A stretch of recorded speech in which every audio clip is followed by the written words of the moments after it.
që në fushatën elektorale, presidenti që është sot në detyrë në Shtetet e Bashkuara të Amerikës ka thënë që do jetë presidenti i paqes. Okej. Dhe edhe kështu vazhdoi deri në disa momente të caktuara, se nuk është vetëm Venezuela, ka edhe disa gjëra që janë amerikanët mrapa, por nuk kanë dalë komplet. Rasti i Venezuelës, në mendimin tim, gjykimin tim, sepse unë shoh që edhe në Shqipëri ka shumë që pretendojnë që ishte thyrje sovranitetit të një shtetit pavarur. Amerikanët që atë ditë, pra edhe presidenti Trump, edhe sekretari Rubio, kanë dalë dhe kanë thonë ky ishte një operacion i forcave të policisë.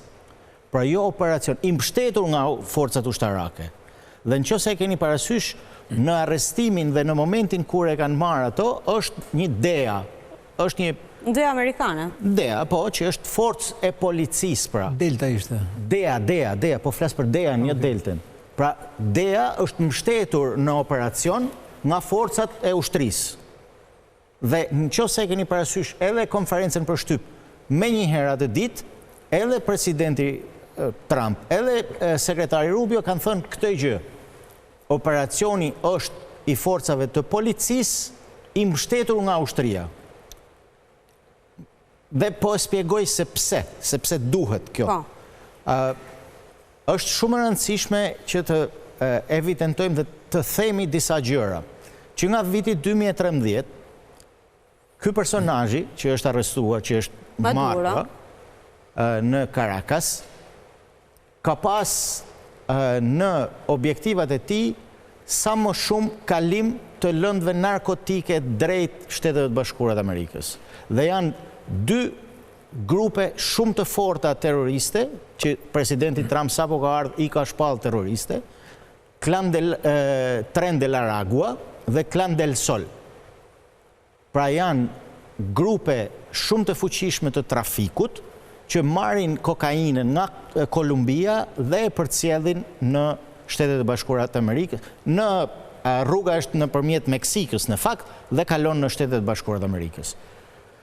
Dhe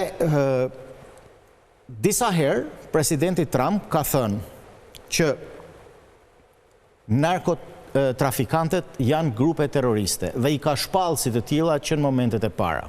Po, dhe ambasadori amerikanë në Shqipëri në takime që ka pasur me kreun e SPAK-ut edhe të BKH-s se vendos theksin të narkotikës. Se këte doja të vazhdoja. Në Shqipëri u bën zgjedhjet e 2011-s. Apo jo? Po. U bën zgjedhjet. Po am larg. Jo, dakord, po se duhet bëjmë pak edhe krahasimin dhe ardhjen në atë pikën ku unë mendoj që po luhet tani.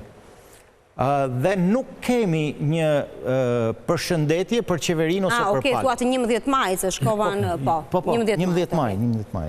Nuk kemi një përshëndetje të qeverisë amerikane, po përshëndetje të popullit shqiptar dhe do vazhdojmë të luftojmë kartelet dhe krimin e organizuar, thot deklarata. Çuditërisht, edhe pas shumë ngjarjeve që kanë ndodhur në Kosovë me qeverinë e Albin Kurtit, qeveria amerikane e përshëndet fitoren e Albin Kurtit dhe i thot qeverisë së Kosovës që jemi të hapur për të vazhduar bashkëpunimin në të mirë të dy popujve tanë. Pra shikojeni se jemi me vëllezërit tanë atje në Kosovë, domethënë.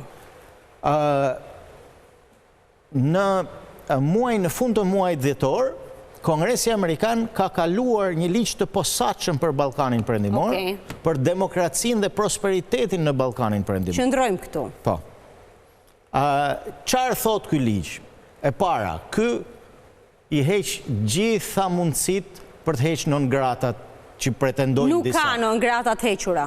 Sepse e shkruan në ligj, është një nen aty që thot non gratat hiqen vetëm në raste humanitare. Pra vetëm për rastet humanitare. Vetëm qoftë se një person ka marrë non graten dhe është i smur dhe kjo smundje shërohet vetëm në Shtetet e Bashkuara të Amerikës. Okej. Pra kjo është, po ta përkthejmë këtë Mund të ketë non grata të tjera pasur e 90 vitëve? Sigurisht që po. Flitet për Shqipërinë? Për gjithë rajonin. Nuk është vetëm. Jo, dakor, po flitet në Shqipëri që mund të ketë non grata të tjera pasur e 90 vitëve? Po, besoj se nuk do bëj përjashtim Shqipëria. Tashti çështja qëndron që u tha në fakt nga gjithë parafolësit në studio që Shtetet Bashkuara të Amerikës për fatin ton të mirë, edhe në dokumentin e strategjisë kombëtare për atë tyre, përmendin Kosovën dhe Bosnjë-Hercegovinën. Por kur përmend Kosovën dhe Bosnjë-Hercegovinën, nuk përjashton dhe shtetet e tjera që janë rajon. Por këto dyja janë pikat më të dobta të strategjisë kombëtare dhe ato i përmendin që do vazhdojnë të mbështesin këto dy pika. Dhe aty thuhet që do vazhdohet lufta, pra në ligj do vazhdohet lufta ndaj autoritarizmit, trafiqeve, krimit organizuar dhe karteleve. Asnjëra s'ka lidhje me ne. Jo, unë për këtë jam i sigurt, por nuk e di pse amerikanët janë të çmendur dhe i kanë shkruar. Se nuk ka, jo vetëm tek ne, por nuk ka as në një vend Ballkanit. Çfarë mund të ndodhë nëse pas tyre 90 ditëve nuk ndodh asgjë? Mund të ndodhë ky? Është ky një skenar? Skenari që nuk ndodh asgjë? Po. Sigurisht që skenari që nuk ndodh asgjë është më i mundshmi. Beson? Skenari që nuk ndodh asgjë është më i mundshmi. Tani, çështja e Venezuelës është një çështje e cila nuk ka të ngjarë me ne. Sepse ne mendojmë që ky presidenti Trump, çfarëdo që thotë, ky e ka në rregull dhe duhet ta besojmë ashtu. Pra çështja e Venezuelës është çështje së pari ushtarake e dominimit të kontinentit në tërësi.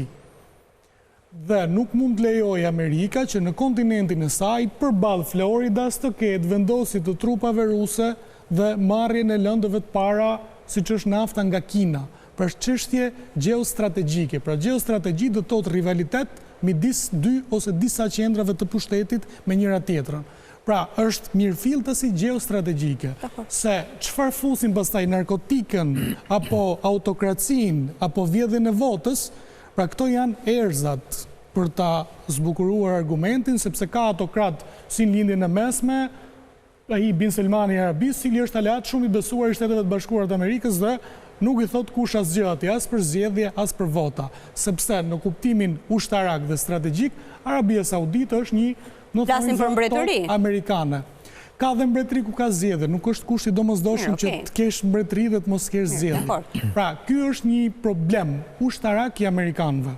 Pra, është problem ushtarak me disa vende të Amerikës Latine dhe sigurisht që nuk mund të pranojnë, dhe nuk mund pranohet që aty të vendosën trupa ruse dhe të ketë prani të shtuar kineze ekonomike. Ajo kriza raketave ishte pikërisht se shkuan raketat deri në Kubë, deri para Amerikës, pra dhe nuk mund të lejoj në doktrin dhe vetmja herë në historinë e njerëzimit kur janë hedhur bomba bërthamore është sepse Japonia ka cënuar territorin amerikan